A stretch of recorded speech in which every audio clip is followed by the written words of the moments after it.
Hello and welcome everybody to our ambassador meeting for this month. I would like to introduce Jin-Woo Choi.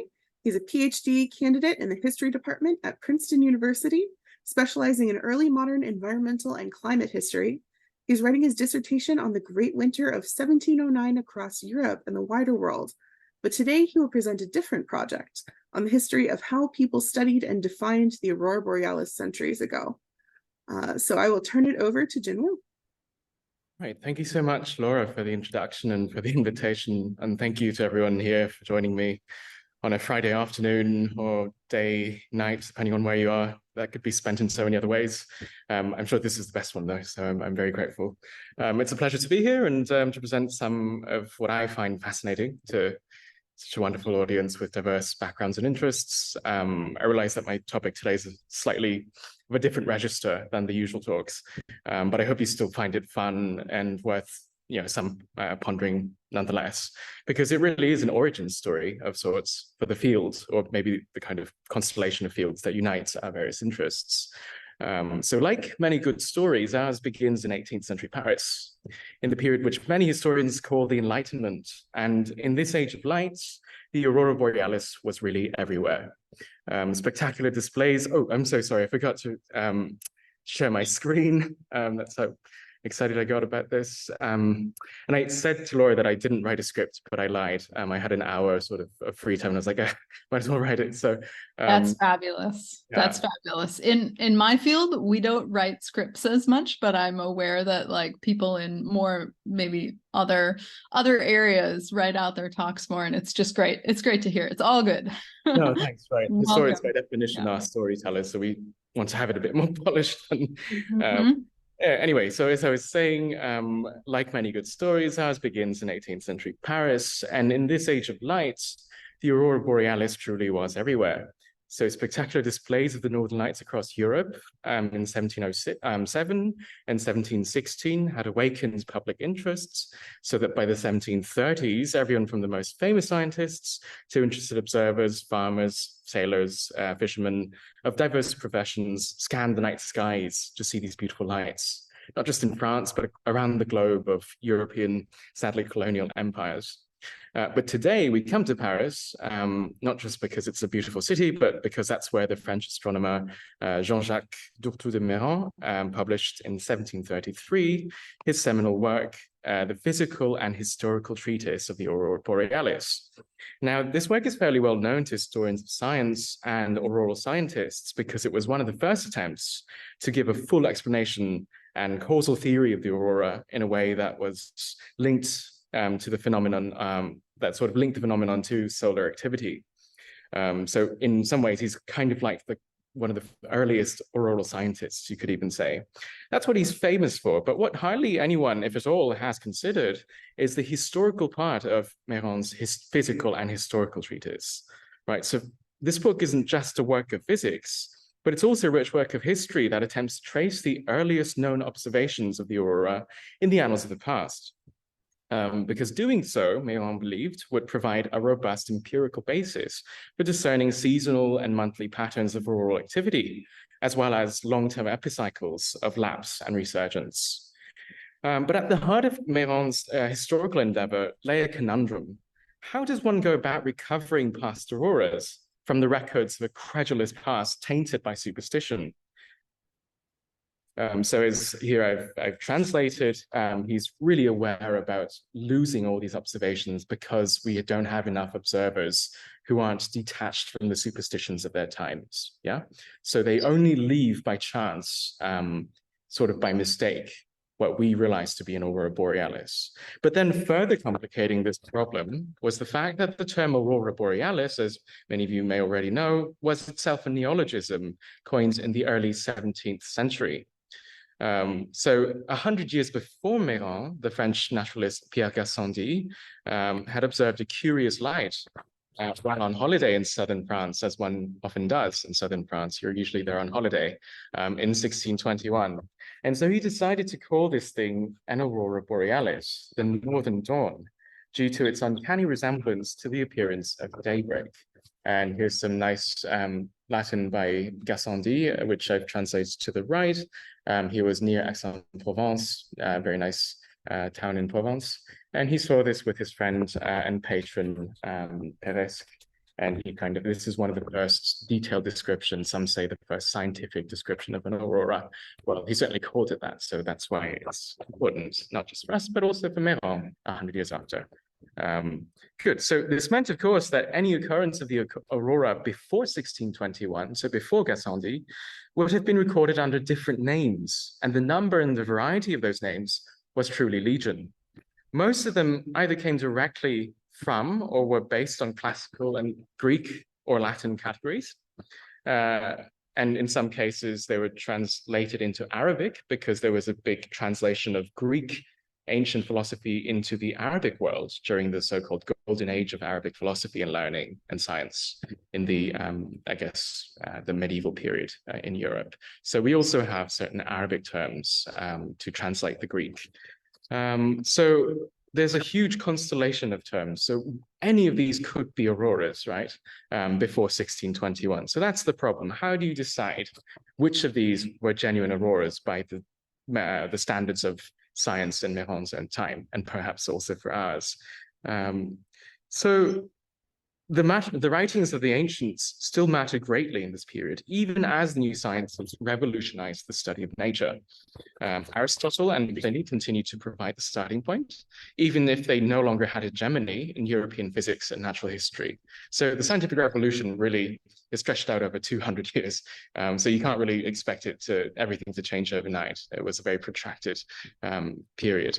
And so in this classical cosmos of Aristotle and later classical authors and their Renaissance recipients and renovators, the most important distinction in the universe lay between the ever-changing terrestrial realm of elements and the immutable and incorruptible celestial realm of the stars.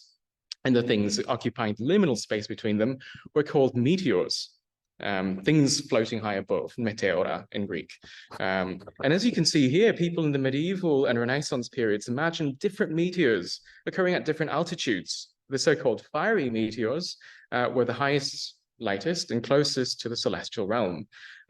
So they took names that presumably resembled their appearances. You can see lances, sorry, that's a bit cut, whoops. But to the right on the left image, it says lancea or lancea, which means lance or spear. You see torres, which means tower, because they look like perpendicular towers.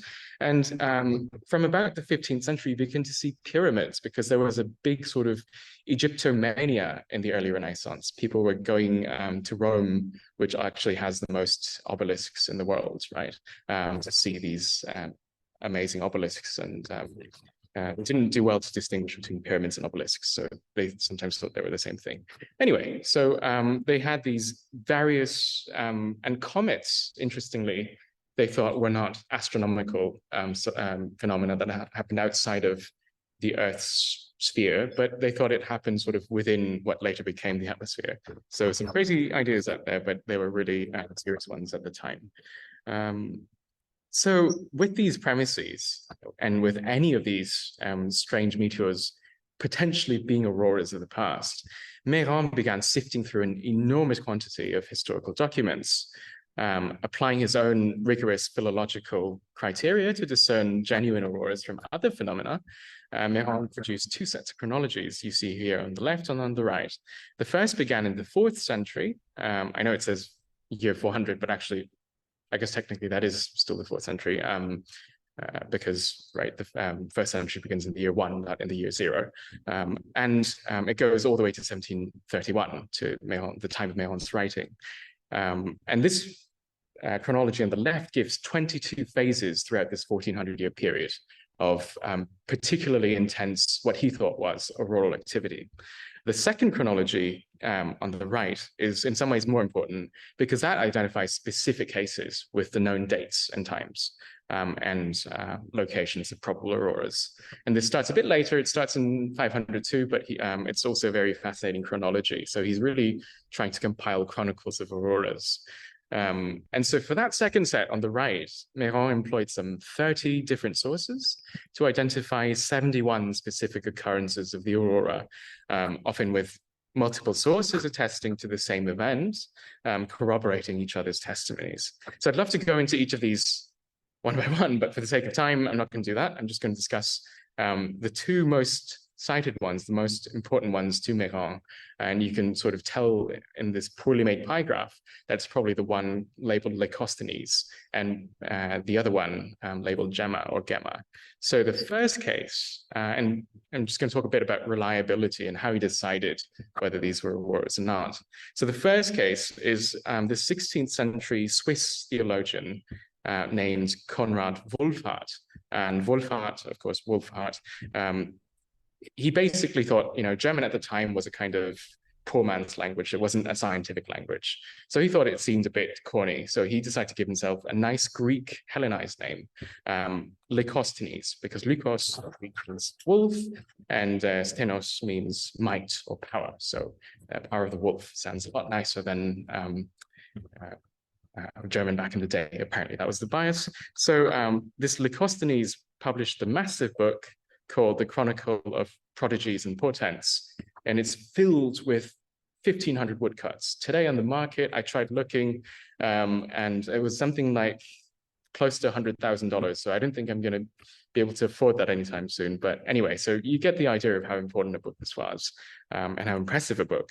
And these woodcut images are of various monsters, meteorites, disasters, earthquakes, battles, and even comets and shooting stars and other interesting phenomena from the creation of the world in biblical history through to his own time, to, I guess, the year 1556. And so among those woodcuts, sorry, so the frontispieces, and on the left, that's Conrad. And among those woodcuts were images of battling armies and other meteors that Mairan took interest in. And as you can see on the left, I've picked out an instance where Mairan himself had presumably read and then cited in his own work. So for the year 1520, you have a kind of battling army kind of situation here above Wissembourg on the Rhine in Germany. So that accompanying woodcut goes with the description of what happened. Kind of hard to believe, but this is apparently how people thought what was happening, and they rushed to get their weapons because they thought it was an invading army, but it was some weird thing happening in the sky, and that's all we get really. On the right, besides the twin suns, which is also kind of interesting, Parhelia, you also have to the right of that image a kind of flaming brick-like thing.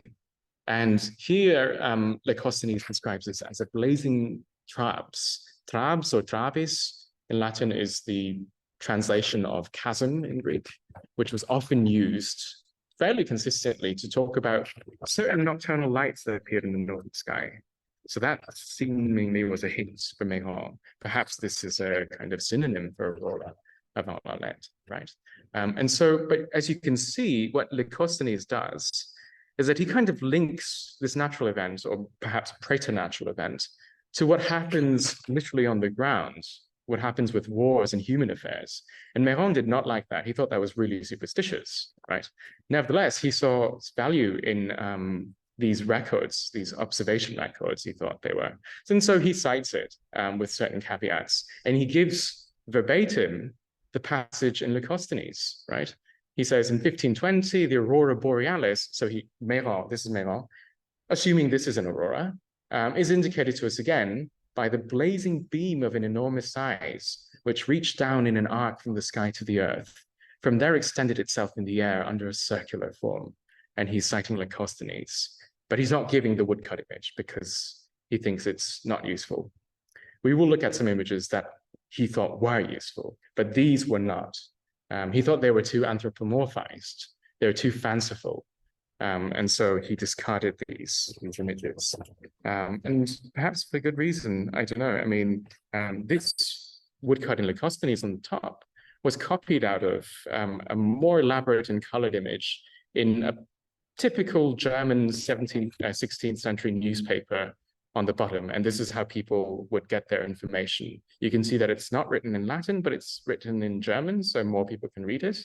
And these were printed at a time when there was a lot of religious controversy and splitting of the church, the time of Martin Luther and of the Reformation. So any sort of celestial sign they could sort of use as a weapon to discredit the rival Catholics, or perhaps, you know, the Protestants from the Catholic side, was fair game. So this was how it was mobilized.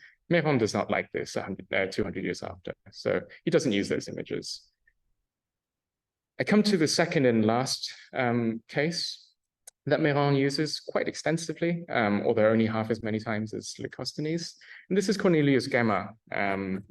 Gemma was a near contemporary of Lycosthenes. He lived sort of in the mid to late 16th century. He was a professor of medicine as well as astronomy and astrology. That sounds perhaps a bit silly to some people, I don't know.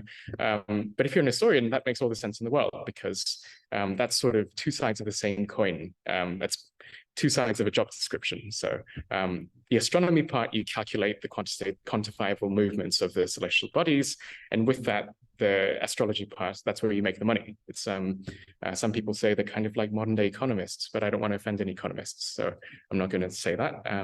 But that's what some people say, is that they, you know, use these celestial signs as kind of evidence for prognostication and prediction of future events, like the stock market maybe. But anyway, so that's besides the point. This was what Gemma, this was who Gemma was, a polymath in every sort, very impressive, mathematically gifted, had some crazy ideas by our standards, but not for his. And so he wrote two treatises because he was really influenced by a comet that he saw at the time.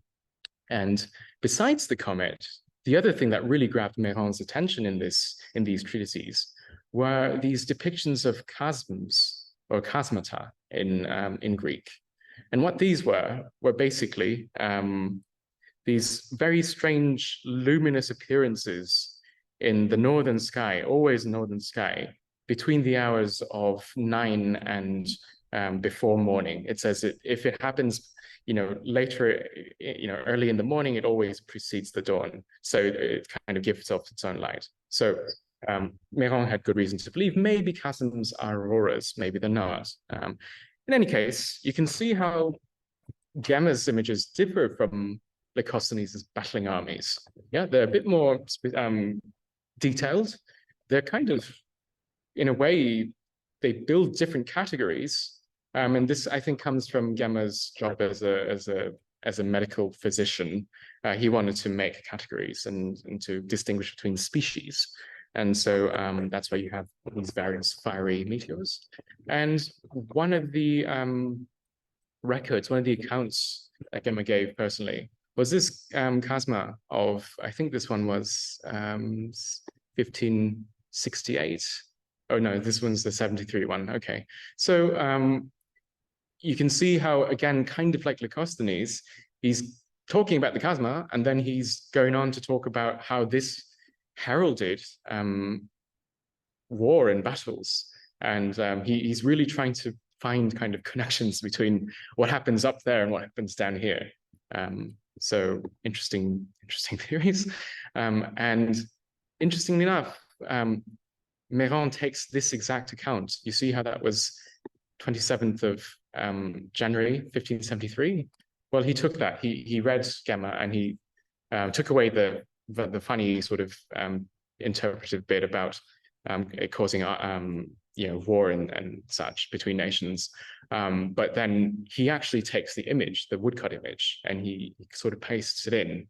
And he presumes that the chasm is an aurora borealis. So you can see here how he's excerpting selectively. And unlike with Lycosthenes, as I was saying, Gemma had some useful images from Mairan. And so this is from Mairan saying, as we see from the figure on the left, this is from Gemma, which is very similar to our own, right? And the figure on the right is Mairan's attempt to depict an aurora borealis that he saw in 1731 near Paris. And he really looks at them side by side, and he says, yeah, looks quite similar. So this is fair, you know, fair grounds to say that any records of cosmata in the 16th century must be our Aurora Borealis. And so he includes them in his chronology. And so that's that. I think I'm coming to the conclusion of my talk now, because I don't want to bore people too much with details. But it is interesting how Mairan simply that he did not need or didn't like, and selectively used Gemma and Lycosthenes as sources of first-hand observation. In this case, even of some visual evidence of Aurora's past. So here we have a kind of, in the end, a kind of contradiction, on the one hand, between Mairan's dismissal of all older sources as preoccupied with superstition and almost unusable, and then on the other hand, his active usage of them, or to go even further, his heavy reliance on them, right? He was fully aware of this inherent paradox of contradicting himself. So Mairan issued a kind of caveat to his readers to take precaution when counting these auroras of the past as genuine. His only solution really was to maintain and practice the highest level of rational, philological, and historical criticism. And whether that promise was kept in his later years and in the generations after him is not quite clear. And I say this because in the second edition, the expanded edition of his treatise, which Mairan published in 1754, Mairan decided that he did not want to fall behind in the race to recover as many past auroras as possible, which his successors had done at the expense of philological rigor. So any reference, even remotely resembling an aurora to them, was fair game. Some flash of light, various shapes of crosses, holy saints' heads, armies fighting in the sky, other figures, they were all fair game now. And often they didn't even take into account whether such appearances occurred during the night or during the day. So Mairan's early source criticism, his early philological rigor, so fell out of fashion in a way. And in the centuries that follow, this trend kind of continues. The catalogues of past auroras continue to expand, and the criteria in discerning whether these are genuine or not, they don't seem to matter as much in the 19th and 20th centuries. So it is worth asking, even today, perhaps, as we flip through the annals of the past, how exactly to go about answering Mairan's problem? Is it a problem, even a problem that is resolvable?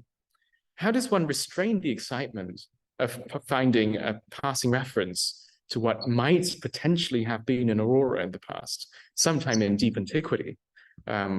Do we want to exercise such restraints? How do we go about determining, to the best of our ability, as Mairan once did, as we search for the lost auroras of the past? Right, so thank you. I am geeking out so hard right now. Thank you so much. That was extremely cool. I think you've introduced us to Mairan. I don't know that any of us had heard of him before, so this is all brand new and fascinating. Thank you so much. Liz, I saw you had some questions in there, and I know there are a couple others as well. Oh, definitely. Yeah, thank you so much. Very interesting. I was kind of wondering how you got started on this interest and project, and whether you have seen Aurora yourself. So I was going to start with that caveat, or that apology, that I'm probably the only one in this whole meeting that has not seen an aurora. I've tried. Someone has told me to look out the window, you know, on one of my flights. Perhaps you might be lucky and you might see something. And, you know, traveling fairly extensively between, you know, Europe, North America, and Korea, I do venture near the Arctic Circle on these, you know, these aeronautic voyages, but I've never had the pleasure. So that is something that's still on my bucket list. As how I came to this, it's funny, I was working on some really boring paper on, you know, reception of ancient philosophy in the Renaissance. And this guy, Pierre Gassendi, has a section on the Aurora Borealis. And I thought, that is, you know, a 400-year-old reference to an Aurora Borealis. And this guy is in southern France, so how is he even seeing this? So that really caught my eye, and then it just, you know, completely, yeah, I had to beg for like a month of extra time to past the deadline. But that's how I began. And it turns out that this was really a huge debate in the 17th and 18th centuries. And it was really interesting to see this kind of the history of auroras in a way. It's like a second order issue, right? So that's what sort of got me interested. So thank you for that question. Yeah, thank you so much. You've also gotten me interested more in the, I do not have a strong humanities background at all, but I would say that I understand how history, the study of history is also examining the biases at the time, and as a scientist, I think that's really critical because we have our own biases now and things that we miss as well. So I probably have more questions, but I will gladly open it up. Jeremy had a great question. Jeremy, do you want to ask your question? Yes, thank you for that. I was always amazed by the patience it takes to make woodcuts, and you're working in a medium that's so limited, I guess, almost like an old Mac or something with only 2 different colors, and yet they captured so much motion with the directions of the lines and everything. My question was, do we know how many of the authors did their own illustrations or supervised the illustrations that were made alongside of their text? Or was that an after interpretation, another layer of the game of telephone done by a skilled illustrator? Thank you so much for this question. This is really, it's a wonderful question because it is the question in histories of scientific observation, the collaboration between artists and scientists. And I think sort of off the top of my head, I will come back to this answer, but there is also a 500-page book entitled Objectivity by, which I'm actually translating into Korean, by Lorraine Dustin and Peter Gallison, which deals with this issue across 4 centuries, from the early modern period into the 20th century, how scientists and artists collaborate on making scientific images. And so my answer is sort of influenced by these sort of studies in the histories of science and scientific observation.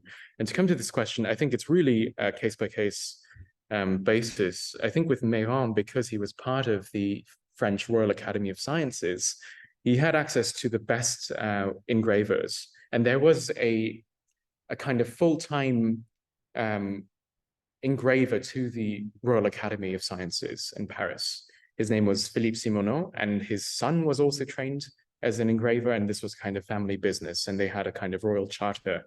And so they had extensive experience working with naturalists of various fields, from zoology to astronomy. And so I think Mairan would have done something similar to what his colleagues is to go to Simoneau and to beg him for his time, because he has many other images he needs to make. And so in this case, the traditional narratives of the artist being sort of the junior partner to the scientist is not always true.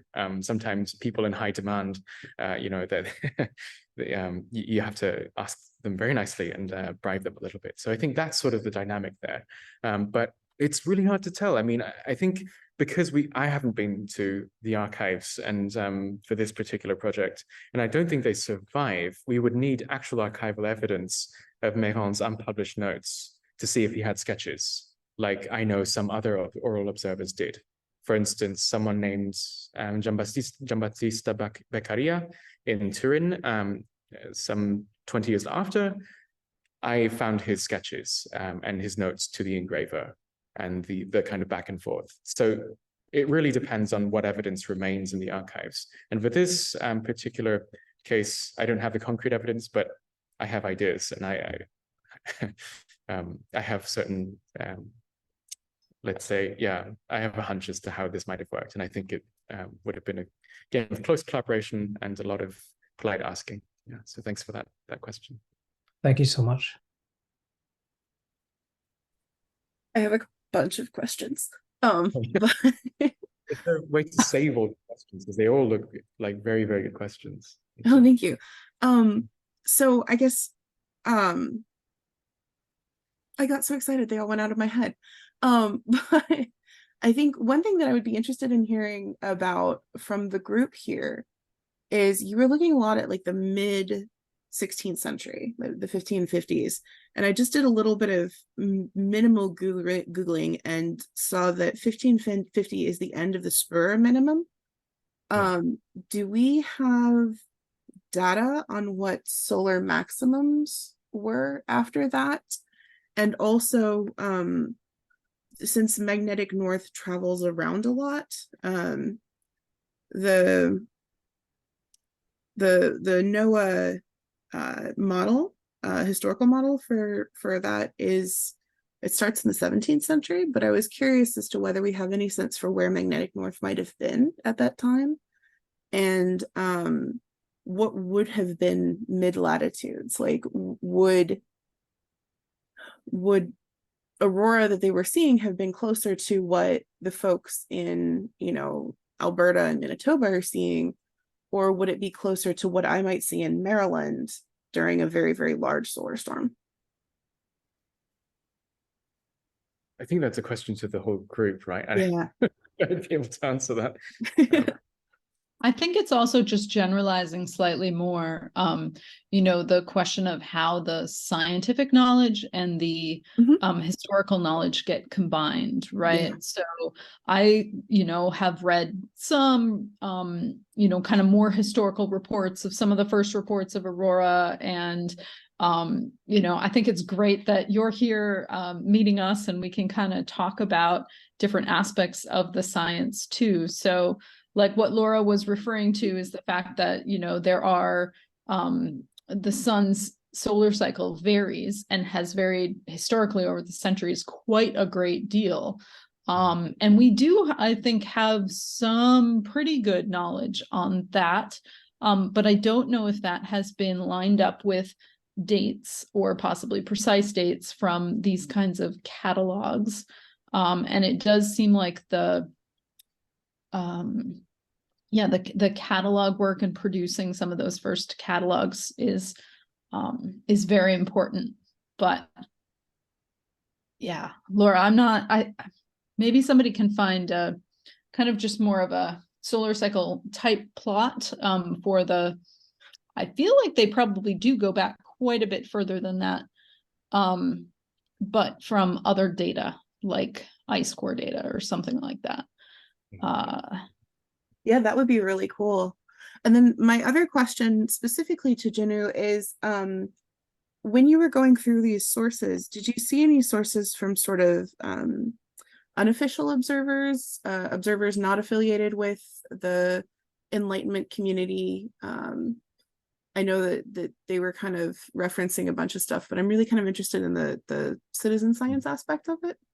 Oh, absolutely. So so the way I wanted to open my paper in saying the Aurora was everywhere in the 18th century was not just like in geophysical sense, but yeah, sort of really it's part of the culture as sort of citizen, as meteorology, as the kind of nascent science in this period, very much relies on citizen observers.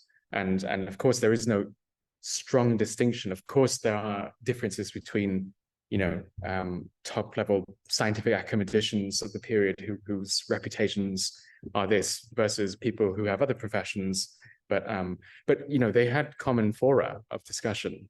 So anyone could publish in the proceedings, for instance, of the Royal Society or the Histoire et Mémoire of the Academy of Sciences in Paris. So I mean, yeah, so in that sense, I think you get way more of these sources, what we would today call citizen science sources, I would say from the 1720s onwards. So this is already in that period. And so whether or not these academies decide to publish them or not is up to them, and they have their own internal politics, and it varies by period as well. But certainly there are these kind of advertisements given to anyone who has the diligence and can put in the time to painstakingly and diligently scan the skies every night at certain periods and at certain times. So we do have a lot of those diaries, and they end up in some of the weirdest places. Like you might find it in a kind of receipts book or something. Oh, I saw something really weird tonight, and then they may or may not send that into a scientific academy. You have this on this side of the Atlantic as well for the American Philosophical Society. Yeah. So, but yeah, slightly later in the century, but absolutely there's plenty. And then, sorry, going back to that question though about the Spur minimum, I think there was an article by, I need to do my Zotero better, but there was someone named Schröder, I think Wilfried Schröder or somebody, who wrote about, kind of does a kind of Mairan kind of thing, says, look, there were plenty of auroras during the Spur minimum. So, and then he gives a bunch of these battling armies. And so the burden is on the historians and scientists to determine whether, these are real auroras or not. But this kind of mode of practicing and critiquing within science, sort of in a broad definition, sort of Wissenschaft, is ongoing, it seems. So it's amazing. I wonder if the battling armies analogy has anything to do with the rural sounds that people talk about. Oh yeah, because a lot of times they'll talk about kind of like clashing and stuff. That's really cool. Thank you so much. I am geeking out extremely hard right now. Laura, or Jin-Woo, I wanted to add a little bit of a story from my very amateur, not amateur perspective, but I did. So we've published a big paper about this quote new kind of aurora called Steve. That is not actually new and was observed 100 years ago, but not found in our literature searches before this paper came out 5 years ago, and probably most likely was observed and in some of the historical accounts as well. And someone pointed me to, and I'm kind of forgetting the details, but it was effectively like the first English magazine type of thing for educated gentlemen, basically. So the caveat on your like anyone can publish is not anyone can publish, but it was kind of and then there's also something that's interesting to me about that is I think that came out on like a monthly basis or something. So if there was an aurora and people saw it across England, they would put in a little report that they saw it, and then it's kind of like the Twitter of its day, but it's so much slower. That's really interesting, yeah. And then also the fact that it was the advent of more calibrated clocks between cities that allowed better calibration on times and then eventually on scientific observations for timing of specific features, which definitely became more and more sophisticated.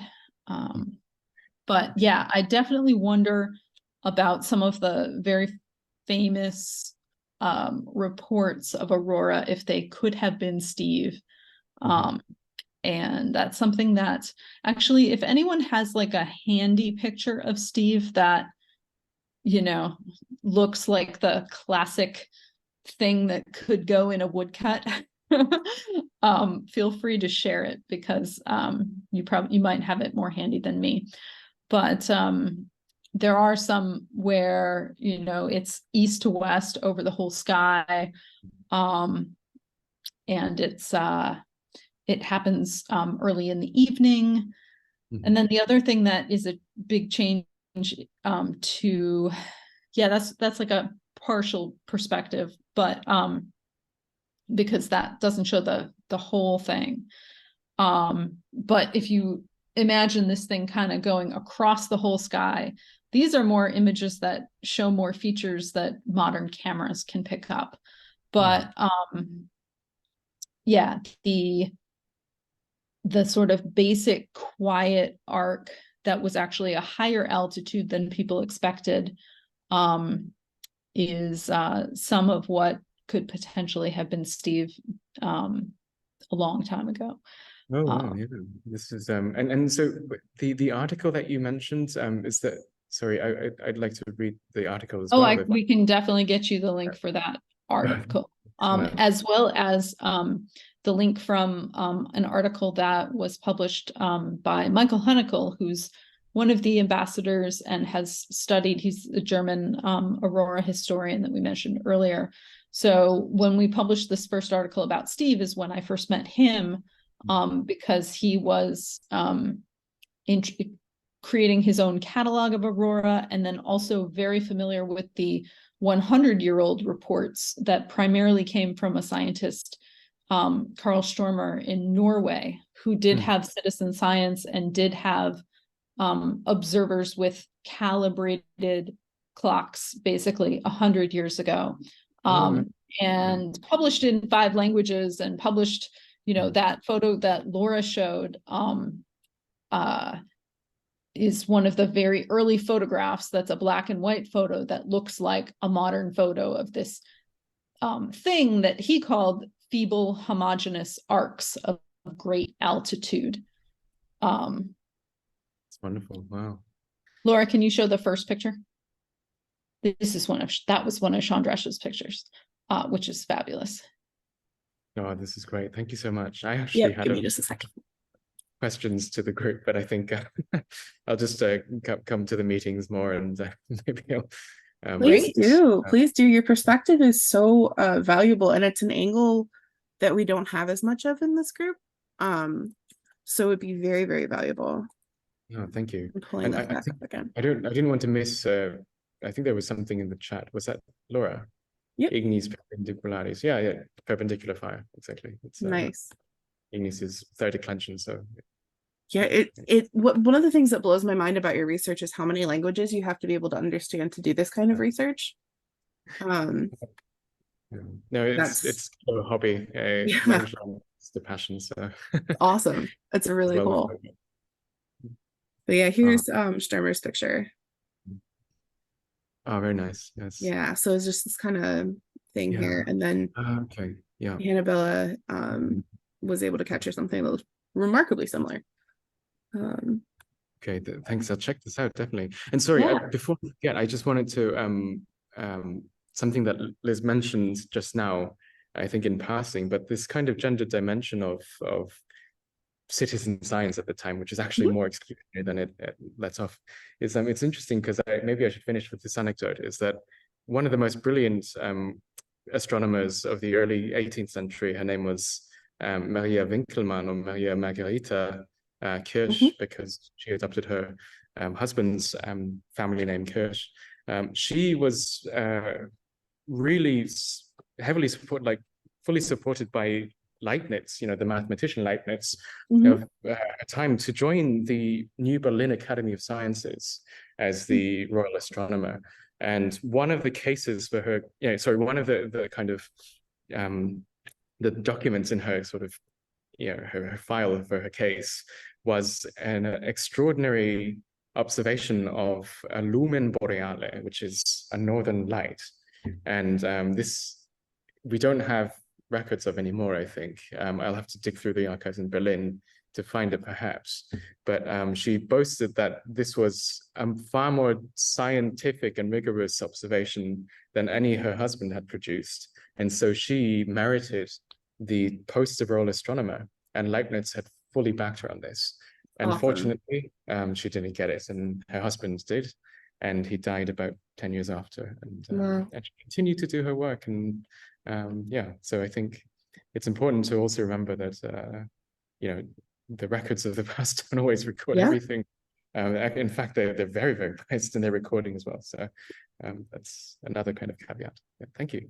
Thank you. And this is just wonderful. I feel like there's clearly we're going to convert you over to Aurora studies, but I feel like there's so much to delve into with Aurora history. Some of it recorded, some of it less recorded, much of it not especially analyzed from a historical perspective. And it's such a rich trove to dive through, which is always terribly exciting. So thank you. That was really wonderful.